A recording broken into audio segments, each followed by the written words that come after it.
है मसीह का प्यारा वचन, ये है वचन प्यारा। परमेश्वर के धन्य नाम की महिमा हो। प्रभात मनन के सत्र 2515 में आप सभी का बड़े प्रेम के साथ स्वागत करता हूं। आइए आज के मनन के लिए हम पढ़ते हैं यूहन्ना की पहली पत्री, पहला अध्याय, 5वीं पद। जो समाचार हमने उससे सुना और तुम्हें सुनाते हैं वो यह है कि परमेश्वर ज्योति है और उसमें कुछ भी अंधकार नहीं। अग्नि और प्रकाश को पूजने वाला एक देश में हम रहते हैं, परंतु यह यूहन्ना ये नहीं बताया है कि ज्योति परमेश्वर है। यूहन्ना यह कहता है कि परमेश्वर ज्योति। यह प्रस्ताव परमेश्वर की पवित्रता को सूचित करने वाला एक प्रस्ताव है। तिमुथियुस की पहली पत्री 6:16 में पौलुस कहता है, वह अगम्य ज्योति में रहता है। He dwells in unapproachable light। सृष्टि की हर एक वस्तु किसी न किसी प्रकार उसके सृष्टिकर्ता की महिमा का बखान करती है। रोमी अध्याय 1:20। ज्योति भी परमेश्वर की सृष्टि है। यह परमेश्वर की पवित्रता को सूचित करती है। उत्पत्ति 1:3 को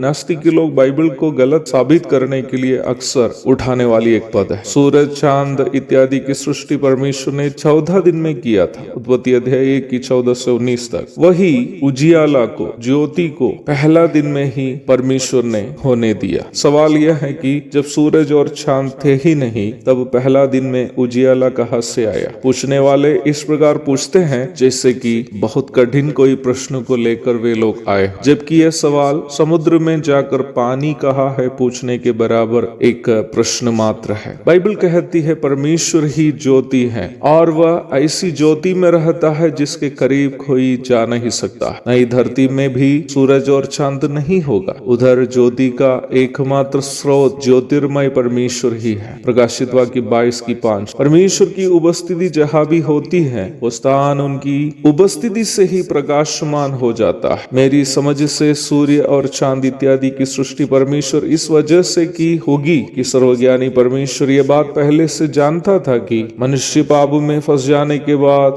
परमेश्वर की उपस्थिति उनके बीच से परमेश्वर को हटाना पड़ेगा और उस समय भी मनुष्य को संसार में जीने के लिए प्रकाश मिलते रहे। यदि हम पाप में नहीं फंसते तो परमेश्वर की उपस्थिति ही हमारे प्रकाश के लिए काफी होता। आज देखा जाए तो हमारे पास सूरज, चांद या अन्य कृत्रिम दीवटों से मिलने वाली ज्योति ही हमारे पास है। मनुष्य का मन तो अंधेरा से भरा हुआ है, इतना भयंकर अंधेरा कि बाप बेटी को तक पहचान नहीं पा रहा है। आप भी शायद सुने होंगे कि कुछ दिन के पूर्व यूपी में एक बाप अपनी बेटी से ही शादी कर ली। कितने शर्मिंदाजनक बात। बच्चे माँ बाप को पहचानते नहीं पा रहा है। चंद दिनों के पूर्व बिहार के पटना में एक बेटा अपने ही माता पिता की बेहरमी से हत्या कर दी। मनुष्य के मन में अंधेरा इतना भयानक तरीके से भर चुका है कि पाप, अनैतिकता, अधर्म, दुष्टता और भ्रष्टाचार के अलावा कहीं भी कुछ भी देखने को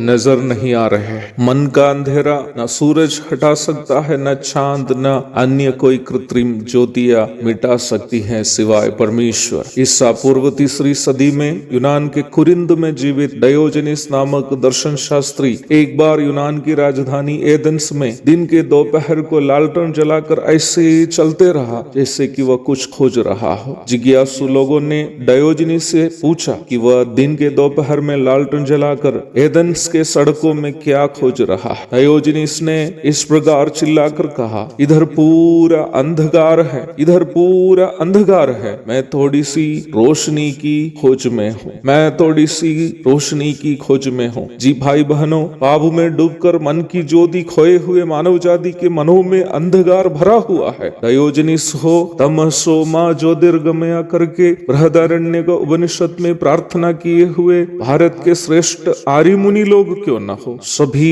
उस ज्योति की खोज में थे जो मन के अंधेरा को दूर कर सकती है। मन के अंधेरा को दूर करने वाली वो दिव्य ज्योति सूर्य या चंद्रमा या तारागण नहीं है, वो ज्योति स्वयं स्वयं परमेश्वर ही है। परमेश्वर की पवित्रता की ज्योति जब तक मनुष्य के मनों में प्रकाश से नहीं भरेगी तब तक मनुष्य अंधकार में ही भटकते रहेंगे। अंधकार में भटकते हुए अनंतकालीन आग की ओर अत्यधिक रफ्तार से जा रहे मनुष्य की चिंता करने वाला परमेश्वर जब स्वयं पूर्णावतार लेकर यीशु मसीह बनकर जगत में आया, प्रेरित मत्ती 700 वर्ष के पूर्व अर्थात यीशु मसीह जगत में आने के 700 वर्ष के पूर्व नबी यशायाह ने जो भविष्यवाणी की है उसका स्मरण इस प्रकार करते हुए हम मत्ती रचित सुसमाचार में पढ़ते हैं। जबूलून और नफ्ताली के देश झील के मार्ग से यरदन के पार अन्य जातियों का गलील जो लोग अंधकार में बैठे थे उन्होंने बड़ी ज्योति देखी, और जो मृत्यु के देश और छाया में बैठे थे उन पर ज्योति चमकी। मत्ती 4:16। आगे 17वीं पद में मत्ती इस प्रकार आलेख किया, उस समय से यीशु ने प्रचार करना और ये कहना आरंभ किया, मन फिराओ क्योंकि स्वर्ग का राज निकट है। मानव जाति के मनों में भरे अंधेरा को ज्योति में तब्दील करने के लिए मनुष्य रूप धारण करके आया हुआ परमेश्वर का पूर्णावतार है प्रभु यीशु मसीह। 2024 के इस अंतिम दिन में हमारी प्रार्थना ये हो कि देश के उन करोड़ों के जो मन के अंधेरा को दूर करने वाली ज्योति की तलाश में भटक रहे हैं वे नए साल में यीशु मसीह की ज्योति प्राप्त करें। नाश होने वाले लोगों के प्रति जिन मसीहियों के अंदर चिंता नहीं है वो मसीही कहने लायक नहीं है। आप सभी को नया साल के अग्रिम शुभकामनाओं को देते हुए मैं अपने शब्दों को यहाँ विराम करता। आइए हम मिलकर रो रो कर प्रार्थना करें कि अंधकार में भटके हुए लोग नए साल में यीशु मसीह की ज्योति को पाए। आमीन।